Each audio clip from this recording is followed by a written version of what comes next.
Sehingga Bapak katanya menetapkan saya sudah dianggap penista agama. Itu mengancam hukuman tidak main-main, lebih dari 5 tahun hukumannya, yaitu barang siapa yang membuat penafsiran atau memprovokasi dengan penafsiran suatu agama yang keluar dari penafsiran pokoknya. Salam. Terima kasih hambanya Pendeta Lukas telah mengundang istri saya untuk bersaksi di Amerika. Terima kasih juga sudah membesuk saya di penjara. 2 Timotius 1 ayat 8, janganlah malu bersaksi tentang Tuhan kita, dan jangan malu karena aku yang di penjara karena Kristus, tetapi ikutlah menderita karena Injil, bagi Injilnya, karena kekuatan Allah. Terima kasih, selamat tahun baru, selamat Natal, Tuhan Yesus memberkati.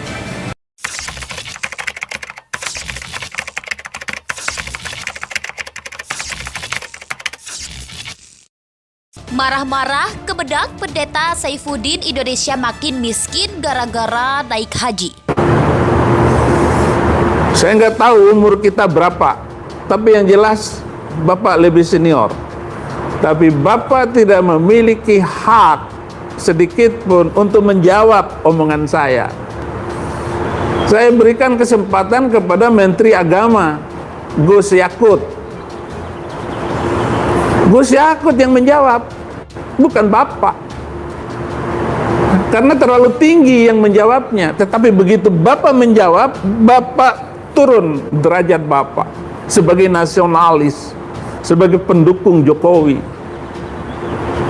Saya pendukung Jokowi, saya pendukung NKRI. Kecanggihan sekarang ini, penelitian yang saya lakukan tidak bisa dilawan oleh siapapun, apalagi oleh Pak Mahfud MD. Berani carok dengan saya, ayo kita carok, mati-matilah. Waduh, itu bikin gaduh itu. Oleh sebab itu saya itu bikin banyak orang marah. Oleh sebab itu saya minta kepolisian itu segera menyelidiki itu, dan kalau bisa segera ditutup akunnya, karena kabarnya belum ditutup sampai sekarang ya. Jadi itu meresahkan dan provokasi untuk mengadu domba antar umat. Saya ingatkan Undang-Undang Nomor 5 Tahun 69 yang diperbarui dari Undang-Undang PNPS Nomor 1 Tahun 65 yang dibuat oleh Bung Karno tentang penodaan agama. Itu mengancam hukuman tidak main-main, lebih dari 5 tahun hukumannya. Bahkan kalau perlu Pak, 300 ayat yang menjadi pemicu hidup intoleran, pemicu hidup radikal dan membenci orang lain karena beda agama, itu di skip atau direvisi atau dihapuskan dari Al-Quran Indonesia.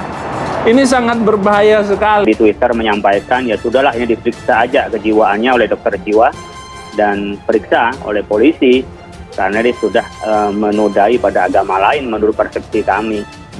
Ini kan sama dengan yang sebelum-sebelumnya. Saya juga hadir langsung sebagai saksi kasus MKC itu, yaitu untuk memberi pelajaran sebenarnya agar kita tidak sembarangan lompat pagar ya, masuk kepada keyakinan orang lain, lalu juga dia apalagi menistakan. Kita menafsirkan saja pada agama atau kitab suci orang lain pun juga di depan umum hati-hati, karena bukan bidangnya dan khawatir juga tidak sesuai dan itu melukai perasaan pemeluknya. Itu pun demi kebaikan dan toleransi antara kita. Oleh karena itu memang tidak perlu disikapi terlalu reaktif. Saya punya keyakinan segera bertindak penegak hukum sebagaimana kepada yang sebelumnya kita pasrahkan dan kita serahkan, dan mungkin kita lihat perkembangannya bagaimana penegak hukum melakukan hal-hal yang seperti ini meskipun hanya di media sosial. Tapi ini sudah masuk pada satu yang melukai perasaan, saya pikir harus diproses sehingga masyarakat lebih tenang, dan besok-besok juga menjadi aspek jerah bagi yang melakukannya, dan bagi kita yang menjadi penggiat di media sosial tahu betul bagaimana rambu-rambu kita menggunakan media sosial, seperti halnya juga visual yang direkam video. Karena pesantren itu melahirkan kaum radikal semua. Seperti saya ini dulu radikal, karena saya belajar di pesantren. Saya mengajar di pesantren Zaitun Indramayu. Itu pusat teroris itu, Pak. Sedulur-sedulur yang diberkahi Allah, sudah kita lihat, kita dengar, saksikan bersama pernyataan si koplok pendeta laknatullah alaihi ini. Kalau tidak salah ini namanya Saifuddin Ibrahim atau apa ya. Padahal ini orang namanya mendingan ganti, nggak usah ada berbau-bau Islam itu kan. Seperti yang sudah kita ketahui bersama, si makhluk laknatullah alaihi ini kan, si murtadin ini yang dari dulu nyerocos nggak berhenti-henti. Si MKC kan sekarang sudah diciduk, disidangnya juga di kabupaten saya di Ciamis. Nah tinggal makhluk satu ini nih, dan mungkin ada juga yang lain. Intinya dua di antara koplok-koplok laknatullah alaihi ini yang ngomongnya lancang sekali ini, di antaranya ada si makhluk keparat ini.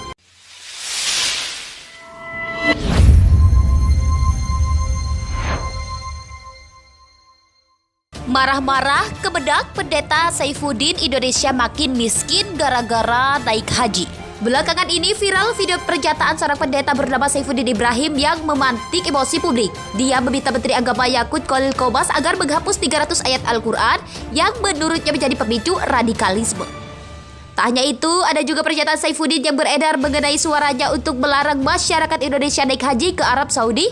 Dia berpandangan masyarakat Indonesia susah gara-gara rukun Islam kelima umat muslim itu dan menilai hanya menguntungkan Arab Saudi.